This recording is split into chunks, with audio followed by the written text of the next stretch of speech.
Hi everybody, I hope you're all doing well. Welcome to another interesting and informative video here on my channel. For those who don't know me, my name is Trois and I am a Canadian-based YouTuber. So today we are diving into an important topic, especially for students who want to come and study here in Canada, or if you want to go study abroad, and also for parents who want to send their kids to Canada or any other country. There are some key things that you need to consider, especially if you don't know anyone here in Canada. From security to finances, I'll share some important advice which will ensure your child's well-being, or if you're coming here as an international student, your own well-being and your safety.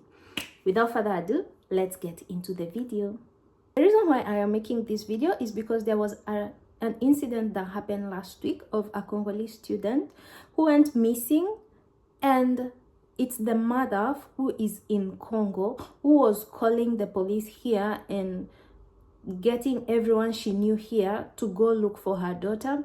And she's the one who was in touch with the police concerning the missing of her child. I don't want to get into much details about that story, but here are some of the important things that you need to take note of, especially when you're sending your child here to Canada or any other country, or if yourself you're coming here to study or even to work. First, let's talk about security. Canada is generally a safe country, but it is important for your child or you who is coming here as an international student to know how to take care of yourself and how to stay safe, especially when you don't know anyone here. As far as security is concerned, first you need to know the area that you're going to stay or your child is going to stay is safe, especially at night. Also, you can inquire from the international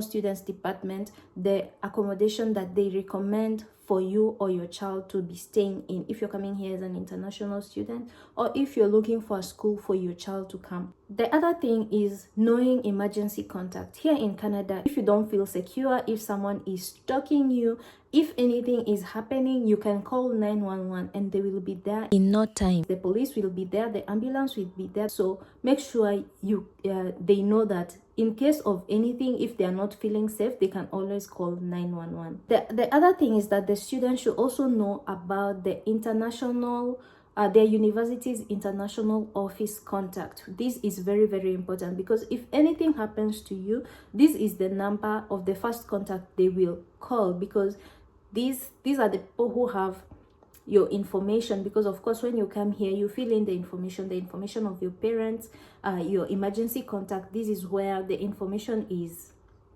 sent to. So make sure that you have the contact information of your university's international student office. The other thing that you need to do when you're coming here as an international student, when you land here, when you go to the university, ask about the orientation programs happening, because these are this is where you will meet newcomers like you, or people who will help you integrate into the system, into the country easily. This is where you're going to make friends. If you're coming here and you don't know anyone, these are the places where you're going to meet people.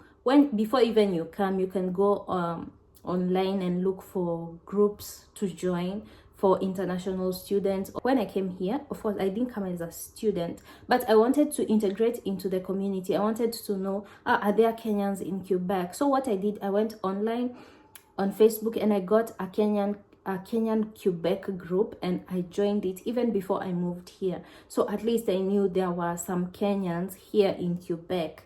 And later on, I even got to meet some of the people that I met in this group. So it is very, very important to have a community, create a community, have someone who knows what you're doing on a day-to-day basis. Because, for example, the incident that I mentioned earlier on in the video is from what I have understood. This is my own view. This Congolese student, wherever she was staying, maybe she didn't have close friends who will look out for her. Maybe at the end of the day, maybe what happened to her, why is she not yet back at home? Because if she had such a community, maybe whatever happened could not have happened. Maybe she would not have gone missing, or the police could have gotten onto her case earlier on, like not like 3-5 days later. When you come here as an international student, you can stay on campus or you can stay outside, whereby you can rent a house or a room. So many people tend to go for the shared apartments because they are much cheaper compared to staying on campus. So what I will advise you is that have the contact of your housemate. If you're a parent, ask your child to send you the number of their housemate, just in case you're not able to reach them. You can always reach to their housemates. Another thing is join international students group at your university. There are very many programs that the universities create for students, for international students in their universities. So make sure you join these groups. This is where you're going to make new friends, especially if you're coming here and you don't know anybody. These are some of the things you should do. So now let's talk about finances. Studying abroad in Canada is a fantastic opportunity, but it comes with serious financial responsibilities. Studying in Canada as an international student, it's not cheap. So if you're sending your child here and you're not able to provide that financial support, it can lead to unnecessary stress and struggles for them. And this is something I will not recommend to anybody, especially if your child is between the age of 18 to, let's say, 23, 24, right? If you ask me, if you're not in a position to pay for your child's school fees here in Canada, just let them do their bachelor's in whichever country you are in. And then for their masters, they can come here, they can work and study at the same time. But if your child is below the age of 23, 24, this is not something I will recommend. You know, there are some people who will say that, they will be working and they'll be studying at the same time. Right now, for international students, you're only allowed to work 20 hours a week. And most of these jobs, you get the minimum wage. The money you'll get per month maybe will only be able to cover your rent and your food, but you cannot be able to pay for your school fees using this money. This will lead to unnecessary stress. So when you're coming here, just know you need money for rent, you need money for food, you need money to pay your house bills, your telephone bills. So another thing is that make sure that you have, if you're sending your child here, make sure that they have a good medical cover, just in case of anything. In case anything happens to them, they have a good medical cover. So what happens if you don't have the money to send your child here, but you want them to come? You can explore options of going for scholarships, applying for scholarships or grants. This is something you can explore. My advice to someone who wants to come here, or if you want to send your child here, if you're not financially ready, don't rush into making that decision. Take your time, save your money before you send your kids here, because this country right now, it's not cheap. Everything is expensive.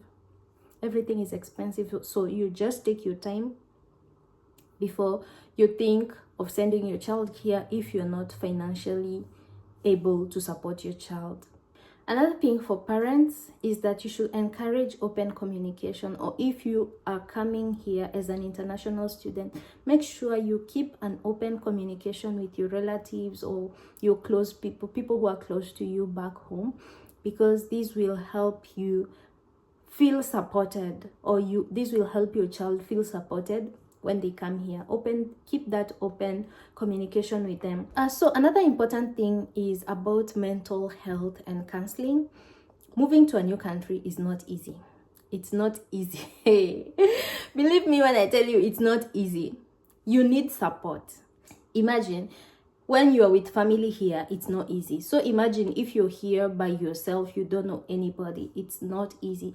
Many of the universities and colleges here usually offer free or affordable counseling services. So make sure when you come here, use these services. Also, if you're coming here as permanent resident, or whichever method you're using to come here, ask around for integration centers.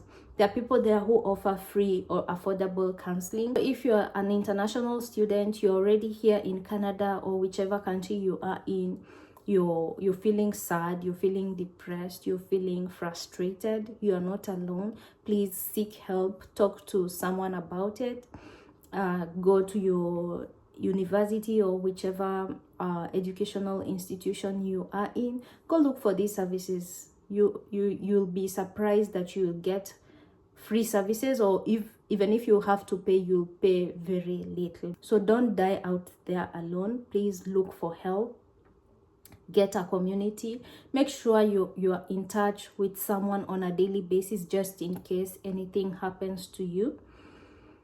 Yeah, the story of this Congolese girl is really sad, and we are human beings. Let's be there for each other. If you're seeing someone who needs help, please reach out to them. Help them in whichever small way that you can. So yeah, that's it for this video. I hope you found this video helpful. If you did, please don't forget to give this video a thumbs up. Don't forget to subscribe, and don't forget to turn on your notification bells so that every time I upload a new video, you will be notified. Until the next one, guys. Bye.